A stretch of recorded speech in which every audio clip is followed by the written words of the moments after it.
Saudara Menteri Perdagangan era Presiden Jokowi Thomas Trikasih Lembong dan Sekjen PD Perjuangan Hasto Kristianto mendapat pengampunan hukum.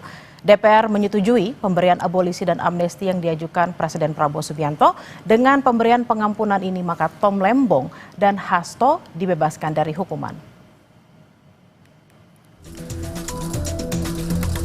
Dua terpidana yang baru dijatuhi vonis hakim, yakni mantan Menteri Perdagangan era Presiden Jokowi, Thomas Trikasih Lembong, dan Sekjen PDI Perjuangan Hasto Kristianto mendapat pengampunan hukuman. Tom Lembong mendapatkan abolisi atau seluruh proses hukum dalam kasus korupsi impor gula dihentikan. Sementara Hasto diberi amnesti alias penghapusan hukuman tindak pidana. DPR menyetujui pemberian abolisi dan amnesti yang diajukan oleh Presiden Prabowo Subianto. Berdasarkan pertimbangan, DPR menyetujui permohonan Presiden untuk memberikan abolisi pada Tom Lembong dan amnesti pada 1.116 orang terpidana, salah satunya Hasto Kristianto. Atas pertimbangan persetujuan DPR RI tentang pemberian abolisi terhadap saudara Tom Lembong. Persetujuan atas dan pertimbangan atas Surat Presiden nomor 42/07/2025 tanggal 30 Juli 2025 tentang amnesti terhadap 1.116 orang yang telah terpidana diberikan amnesti, termasuk saudara Hasto Kristianto. Menteri Hukum Supratman Andi Aktas menyebut pemerintah mempertimbangkan kontribusi Hasto dan Tom Lembong kepada negara. Selain itu, pemberian abolisi dan amnesti kepada Tom Lembong dan Hasto untuk merajut kebersamaan dengan seluruh elemen politik bangsa. Pertimbangannya sekali lagi dalam pemberian abolisi ataupun amnesti itu pasti pertimbangannya demi kepentingan bangsa dan negara. Kondusivitas dan merajut rasa persaudaraan di antara semua anak bangsa dan sekaligus mempertimbangkan untuk membangun bangsa ini secara bersama-sama dengan seluruh elemen politik, kekuatan politik yang ada di Indonesia. Jadi itu yang kami ajukan kepada Bapak, tentu dengan pertimbangan-pertimbangan subjektif yang saya sampaikan bahwa yang bersangkutan juga punya punya prestasi ataupun punya kontribusi kepada Republik. Guru Besar Hukum Tata Negara Universitas Islam Indonesia Yogyakarta yang juga merupakan mantan Menko Polhukam era Presiden Jokowi, Mahfud MD, mengomentari soal pengampunan hukuman bagi Tom Lembong dan Hasto Kristianto. Mahfud menilai pemberian amnesti dan abolisi yang diusulkan Presiden dan disetujui DPR adalah bukti kuat kalau hukum tidak boleh menjadi alat politik.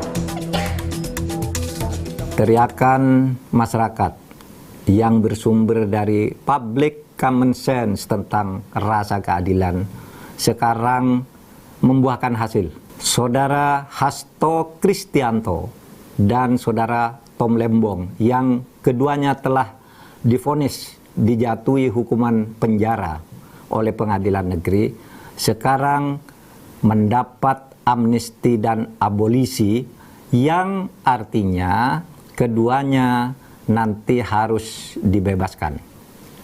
Ini bisa dilihat dari pengumuman atau jumpa pers yang dilakukan oleh Wakil Ketua DPR, Pak Dasko Ahmad, yang menyatakan DPR sudah setuju atas usul Presiden melalui dua surat, yaitu surat untuk 1.116 orang diberi amnesti dan satu orang, yaitu Tom Lembong, diberi abolisi. Saudara Hasto termasuk yang diberi amnesti. Tapi yang terpenting sekarang jeritan hati nurani masyarakat agar hukum tidak dijadikan alat politik. Agar hukum itu ditegakkan hukum sebagai hukum, bukan karena pesanan politik. Sekarang memberi harapan baru kepada kita bahwa hukum akan mulai ditegakkan dan mudah-mudahan ini akan berlanjut. Kuasa hukum Hasto Kristianto merespons amnesti yang diberikan Presiden Prabowo. Lewat pesan yang diterima Kompas TV, tim kuasa hukum Hasto, Yohanes Tobing berterima kasih pada putusan Presiden yang menggunakan hak prerogatifnya sesuai dengan Undang-Undang Dasar 1945 Pasal 14. Namun, Yohanes bilang pihaknya menyerahkan segala prosesnya pada pengadilan dan jaksa penuntut umum. Abolisi adalah hak istimewa dalam pemberian dan penghapusan tuntutan pidana kepada terpidana. Mengutip Kamus Hukum Dictionary of Law Completed Edition tahun 2012, abolisi adalah hak untuk menghapus segala konsekuensi dari vonis pengadilan, termasuk menghapus tuntutan pidana bahkan meskipun hukuman sudah dijalani. Pemberian abolisi harus dilakukan dengan memperhatikan pertimbangan Dewan Perwakilan Rakyat Indonesia. Pemberian abolisi diatur dalam Pasal 14 Undang-Undang Dasar 1945 dan Undang-Undang Darurat Nomor 11 Tahun 1954 tentang amnesti dan abolisi. Masih dari sumber yang sama, amnesti merupakan pengampunan atau penghapusan hukuman yang diberikan kepala negara kepada seseorang atau sekelompok orang yang telah melakukan tindak pidana tertentu. Amnesti dapat diberikan tanpa pengajuan permohonan terlebih dahulu. Dengan pemberian pengampunan ini, maka Tom Lembong dan Hasto Kristianto dibebaskan dari hukuman. Tim Liputan, Kompas TV.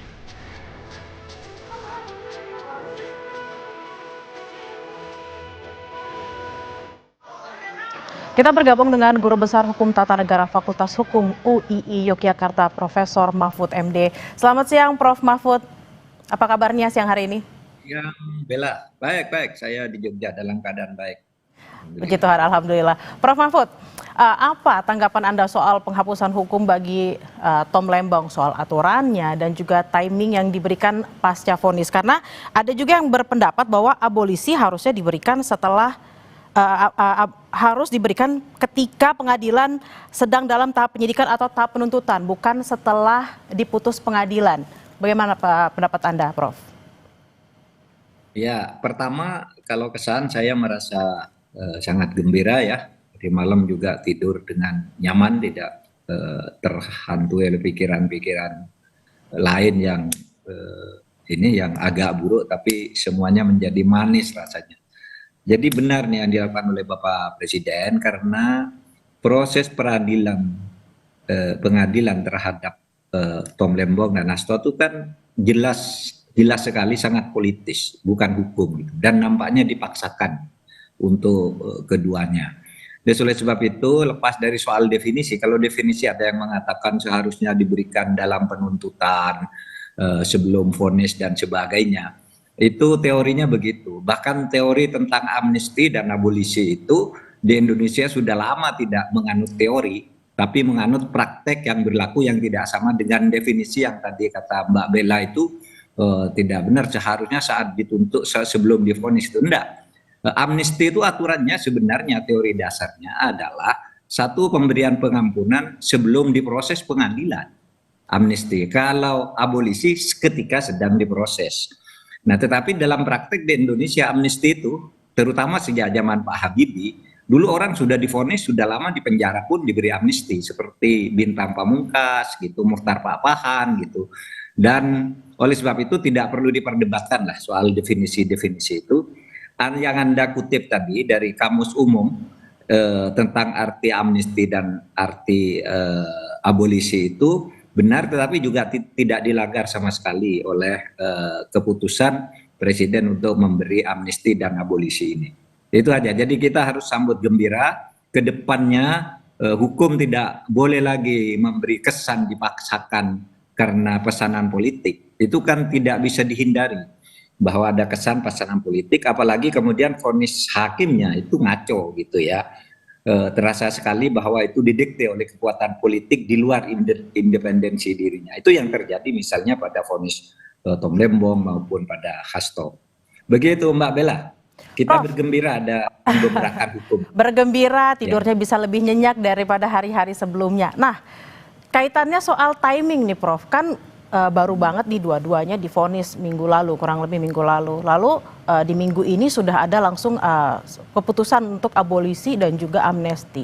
Bagaimana Prof melihat bahwa ada timing yang cukup singkat di balik keputusan ini? Ya tidak apa-apa, kan memang kan Presiden tidak harus menunggu misalnya waktu tertentu yang ditentukan oleh undang-undang. Misalnya harus sekian hari sudah vonis baru boleh gitu. Bahkan kalau untuk abolisi itu maupun amnesti sebelum diadili atau ketika dalam proses presiden bisa turun tangan dan itu ada undang-undangnya gitu. Bahwa timingnya sekarang dilakukan hanya seminggu sesudah vonis atau 2 minggu sesudah vonis untuk Tom Lembong ya tidak apa-apa. Presiden melihat eskalasi keresahan publik terutama para pejuang-pejuang penegakan hukum itu semakin hari semakin banyak. Sampai kemarin siang saya masih dihubungi oleh beberapa orang untuk menandatangani amicus curiae untuk naik bandingnya saudara Tom Lembong. Saya katakan oke, saya ikut meskipun saya selama ini tidak punya reputasi atau catatan sekalipun membela kasus orang dihukum karena korupsi, tapi kali ini karena sudah keterlaluan saya ikut membela Tom Lembong dan juga ikut membela Hasto gitu. Karena sudah sangat politis sejak awal ini semua gitu. Berarti Jadi Prof. Mahfud memang melihat kasusnya Tom Lembong dapat pengampunannya, Anda merespon bahwa hukum memang tidak boleh jadi alat politik. Berarti sisi politisnya sejak awal kasus ini, Prof. Mahfud merasa memang sangat kuat gitu ya? Sangat kuat yang untuk Tom Lembong misalnya. Dia kan sudah aman selama beberapa tahun, lalu terasa ada konflik misalnya dengan salah satu tokoh politik, lalu kemudian dia tiba-tiba jadi tersangka. Politisnya lagi, dia ini melakukan pada satu waktu yang kemudian disusul oleh menteri-menteri sesudahnya sampai sekarang melakukan hal yang sama tidak diapa-apakan. Politisnya lagi ternyata terbukti kemudian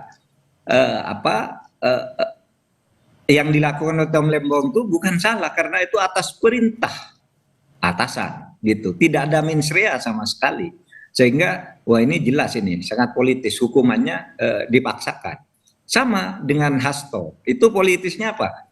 Kasus yang dituduhkan pada Hasto sekarang ini unsur-unsurnya sama persis sudah ada sejak tahun 2020. Kenapa baru diungkap sekarang? Sesudah terjadi pergantian kepemimpinan dan sudah terjadi konflik antara misalnya PDIP dan Pak Jokowi. Dan kenapa kok sehari sesudah KPK dilatih langsung ditetapkan tersangka?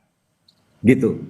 Padahal sebelumnya sudah ramai ada dorongan-dorongan agar KPK segera mentersangkakan Hasto, tapi KPK yang sebelumnya tidak mau terburu-buru itu, apalagi itu isunya lebih politik, begitu muncul KPK baru langsung tersangkakan hanya sehari sesudah itu. Itu jelas sangat politis, melukai rasa keadilan gitu ya. Apalagi kemudian kasus yang jauh lebih besar dari Hasto yang jelas menggarong uang negara, triliunan, ratusan miliar, itu sesudah dilaporkan tidak diapa-apakan. Sementara si Hasto ini sudah lama kasusnya dan cuma kayak gitu juga, dulu dilindungi kelihatannya. Nah sekarang malah dijongkrokkan ke dalam satu situasi yang tidak bagus gitu. Nah oleh sebab itu ya kita bela Hasto bukan karena Hastonya, tapi ini demi penegakan hukum yang fair. Dan Presiden sekarang sudah turun tangan dengan cukup baik dalam kasus ini. Mudah-mudahan ini juga bisa dilakukan untuk mendorong diajukannya kasus-kasus yang memang harus diajukan menurut hukum.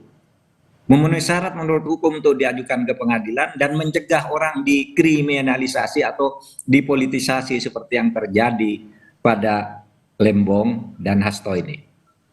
Prof, kira-kira apa yang menjadi pertimbangan kenapa nggak baik Tom Lembong ataupun Hasto dua-duanya diberikan abolisi atau diberikan amnesti? Kira-kira apa yang menjadi pertimbangan terutama dari Menteri Hukum seperti itu ya untuk yang satu diberikan abolisi, yang satu diberikan amnesti?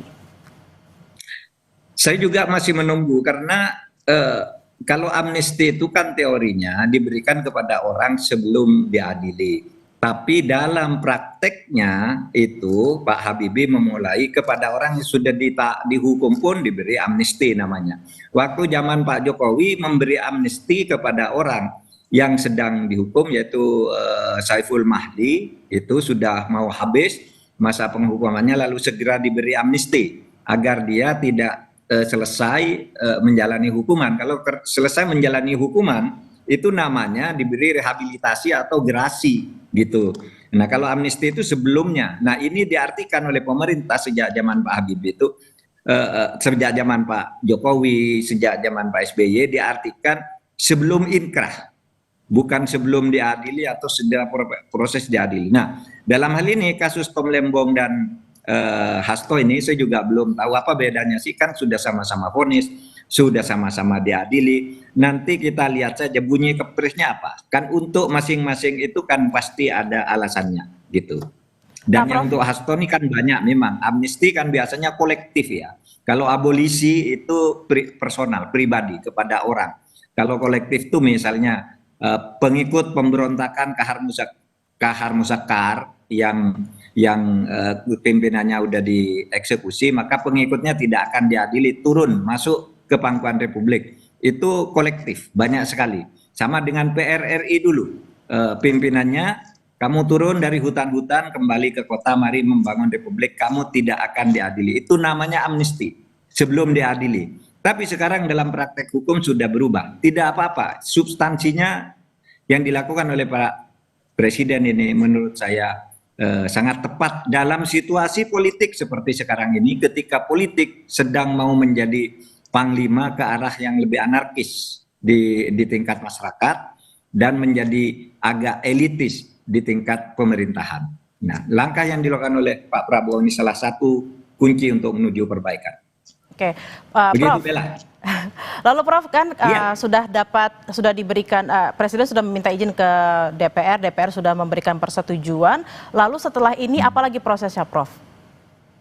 Tinggal kepres. Kalau pengalaman saya dulu waktu memberi amnesti pada Saiful Mahdi di Aceh, dia itu dulu dihukum karena mengkritik fakultasnya melalui medsos gitu, bahwa medsosnya enggak benar gini, lalu dia diadili memfitnah, kemudian dihukum. Kira-kira kurang seminggu sebelum dihukum, kita mintakan amnesti agar hukuman itu dianggap tidak ada. Karena kalau seminggu sesudah itu dia lepas hukuman, berarti dia tidak bisa amnesti. Yang dia bisa minta adalah rehabilitasi atau gerasi gitu. Nah, kalau gerasi itu harus mengaku bersalah. Oleh sebab itu waktu itu kita kejar gitu. Nah, jadi tidak ada masalah Mbak Bella. Ini tinggal implementasinya nanti kita lihat kepresnya. Karena kalau memberi amnesti dan abolisi menurut pasal 14 ayat 2 Undang-Undang Dasar itu memang minta pertimbangan DPR.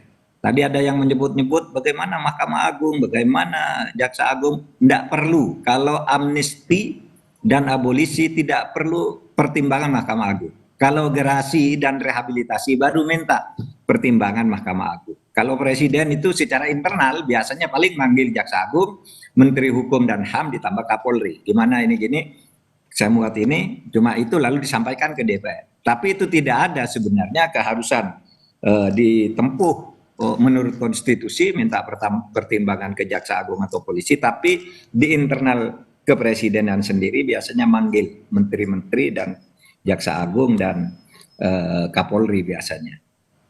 Gitu, Bella. Prof, ini juga ada obrolan, ada perbincangan, terutama mungkin di media sosial dan mungkin juga di masyarakat kita ya. Bagaimana dengan rasa keadilan terhadap orang-orang yang juga mungkin ya terkena kasus-kasus yang dianggap politis, tapi karena dia tidak high profile, lalu dia tidak mendapatkan rasa keadilan. Bagaimana Prof memandang hal ini? Nah, itu tugas kita, tugas masyarakat ya, untuk terutama para pejuang hukum, dan itu sebenarnya banyak kok yang tidak high profile itu. Seperti yang saya sebut Saiful Mahdi yang di Aceh itu, siapa yang tahu dia tiba-tiba sudah dihukum, sudah hampir selesai hukumannya padahal tidak salah. Gitu. Kita turun, asal masyarakat berbicara. Sama juga dengan Nur Hayati yang di Cirebon itu, di Jawa Barat itu, kan gitu, dia ditersangkakan padahal dia tidak melakukan apa-apa. Dia bukan siapa-siapa, dia hanya bendahara seorang lurah. Lalu tiba-tiba dijadikan tersangka, katanya korupsi karena baru melaporkan lurahnya korupsi, sudah berhenti jadi lurah. Waktu jadi lurah dibiarkan gitu. Kan akhirnya kita turun tangan, bebas juga. Gitu. Banyak juga orang-orang yang bawah. Nur Baik misalnya, itu kan orang tidak terkenal juga. Prita Mulyasari juga misalnya. Kalau masyarakat bersuara, maka bukan hanya orang yang high profile, yang low profile juga bisa dibantu. Oleh sebab itu kekompakan kita di dalam bagaimana menghayati negara hukum Indonesia ini.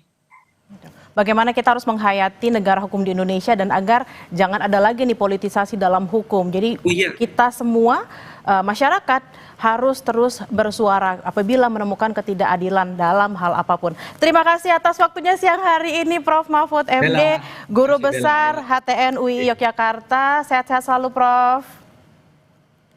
Sehat, Bella. Makasih. Dan